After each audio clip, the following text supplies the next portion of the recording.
تو جی سر، سب سے پہلے آپ یہ لائبریری دیکھیں، آپ دیکھ رہے ہیں دکھانے کا مقصد کیا ہے. یہ میں نے بھی پوسٹ ڈالی تھی کچھ دن پہلے، ابھی بھی میں ہی بنا رہا ہوں ویڈیو. تو یہ اس کا مقصد یہ ہے بتانے کا کہ اسے بولا گیا ہے کہ یہ ادھر نبی پاک صلی اللہ علیہ وسلم کی ولادت ہوئی ہے. تو یہ سعودیوں نے بولا ہے، اور انہوں نے ساتھ یہ بھی بھائی ٹیگ لگایا کہ یہ کوئی پکی بات نہیں ہے، ہوئی ہے کہ نہیں، شک کی بنا پر ہے. اور پاکستان، خاص طور پہ پاکستان، بنگلہ دیش اور انڈیا، اور سب سے پہلے پاکستان کی عوام نے صرف ولاگنگ کے لیے اور اپنے ویوز کے لیے پکا ٹھکا 100% اس بات کو، ہر بات پہ یہ بولے لو جی اے آ گیا جی وہ جگہ جتنے نبی صلی اللہ علیہ وسلم پیدا ہے.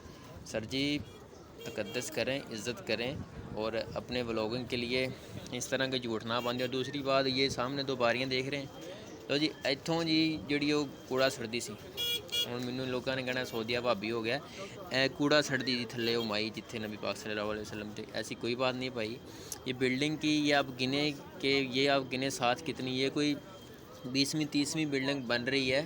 جو پہاڑ کو جو انہوں نے یہ ڈیزائننگ کر کے سرا بنایا بھائی، اس صدی میں یہ کہاں تھا سب کچھ. نہ چھوڑا کریں بھائی، اپنی کیوں آخرت خراب کر رہے ہیں. اس طرح کا کوئی چکر نہیں ہے. ادھر سے کوئی کوڑا شوڑا نہیں پھینکتی تھی اماں، اور وہ شک کی بنا پر ہے کہ ادھر ہوئی تھی. اس کے ساتھ ہی ابو لہب کا گھر تھا جہاں اب انہیں ختم کر کے باتھ روم بنائے.